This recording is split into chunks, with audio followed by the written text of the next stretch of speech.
Parfois, le changement ne vient pas du fait d'apprendre quelque chose de nouveau. Il vient du moment où l'on remarque enfin ce qui a toujours été là. Il existe un glissement psychologique silencieux qui, une fois perçu, réorganise tout ce que vous pensiez savoir sur le contrôle, l'effort et la croissance personnelle. Ce n'est ni une technique, ni un mantra. C'est une autre façon de se voir soi-même. Si ces mots résonnent en vous, restez avec moi. La plupart des gens vivent comme si la vie se déroulait à l'extérieur d'eux, comme si les circonstances devaient changer pour que la paix arrive enfin. Mais la vérité est plus dérangeante. Votre vie se plie toujours à la forme de votre attention intérieure. Vous ne faites pas l'expérience du monde tel qu'il est, mais tel que vous vous attendez à ce qu'il soit. La stratégie la plus simple et pourtant la plus puissante consiste à apprendre à observer plutôt qu'à réagir. À voir sans transformer immédiatement ce que vous voyez en une histoire personnelle. Chaque émotion, chaque pensée, chaque réaction est un messager. Mais on nous a appris à les faire taire, à les corriger ou à les remplacer avant même qu'ils aient fini de parler. L'esprit essaie de vous protéger en nommant, en jugeant, en se pressant. Mais la transformation commence à l'instant précis où vous remarquez. Vous n'êtes pas obligé de répondre à chaque pensée qui frappe à votre porte. Vous pouvez la laisser parler, tout en restant immobile. Les psychologues appellent cela la métaconscience. Mais dans le langage de la vie quotidienne, cela signifie simplement se réveiller dans l'instant juste avant de réagir. C'est réaliser que l'histoire qui tourne dans votre tête n'est pas la réalité. C'est votre système nerveux qui traduit ce qui lui semble dangereux en ce qui paraît vrai. Quand quelqu'un ignore votre message, votre corps peut murmurer « Tu n'es pas important ». Quand quelqu'un s'en va, une voix intérieure dit « On t'oublie facilement ». Mais si vous faites une pause, même 2 secondes, et que vous remarquez cette voix comme une voix, et non comme une vérité, quelque chose s'adoucit. Car ce que vous pratiquez à cet instant n'est pas le contrôle. C'est le choix. L'espace entre le stimulus et la réponse est le lieu de naissance de toute liberté. Chaque fois que vous restez dans cet espace, simplement à observer, vous réécrivez votre conditionnement. Beaucoup de gens pensent que guérir signifie se sentir mieux. Mais la guérison commence en réalité lorsque vous vous autorisez à ressentir, sans transformer ce ressenti en verdict. L'anxiété, la culpabilité, la colère ne sont pas des ennemis. Ce sont de vieux signaux coincés en mouvement. Quand vous les observez au lieu de les combattre, vous enseignez à votre corps que la sécurité ne dépend pas de l'évitement de la douleur. La sécurité naît de la présence. Pensez à toute l'énergie que vous dépensez à gérer l'image que vous donnez, à modifier vos paroles, à anticiper le rejet, à répéter mentalement des scènes pour éviter l'inconfort. Tout cela repose sur une croyance cachée, que la façon dont les autres vous perçoivent est plus réelle que la façon dont vous vous vivez vous-même. Cette croyance est à la racine de presque toutes les formes de souffrance. Mais lorsque vous commencez à observer vos réactions au lieu de leur obéir, vous réalisez à quel point cette performance est devenue automatique. Votre personnalité apparaît alors, en partie, comme une collection de défense.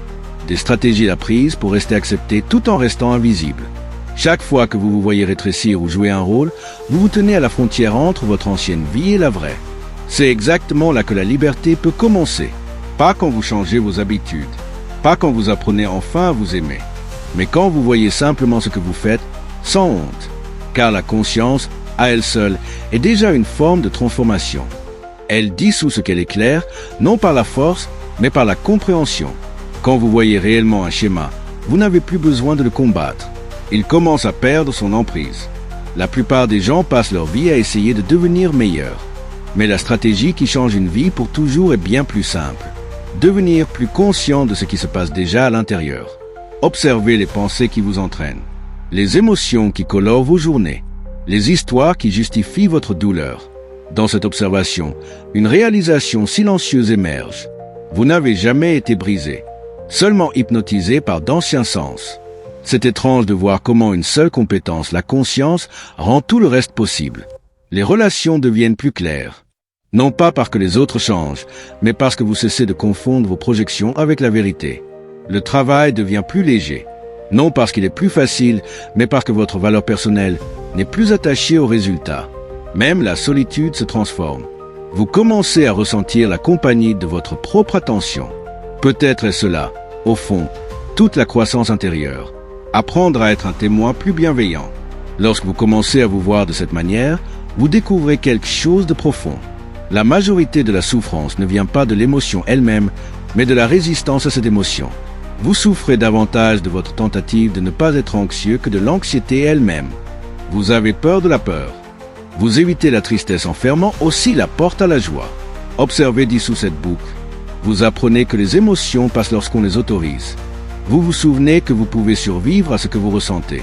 Alors, la prochaine fois que vous vous sentez tendu, sur la défensive, en train de justifier ou d'accuser, faites une pause. Remarquez ce que ce moment essaie de protéger. Sous chaque réaction se cache une vérité sensible. Vous avez réagi autrefois pour survivre. Vous avez construit des réflexes à partir de la peur, pas d'un défaut. Les observer aujourd'hui avec compassion, c'est vous réapprendre la sécurité. C'est dans ces petites pauses que la vie se réorganise. Car plus vous observez, moins l'inconscient vous dirige. Chaque schéma, chaque conflit, chaque désir compulsif est votre système nerveux qui tente de rentrer chez lui. Observer l'y ramène plus vite que toute tentative de réparation.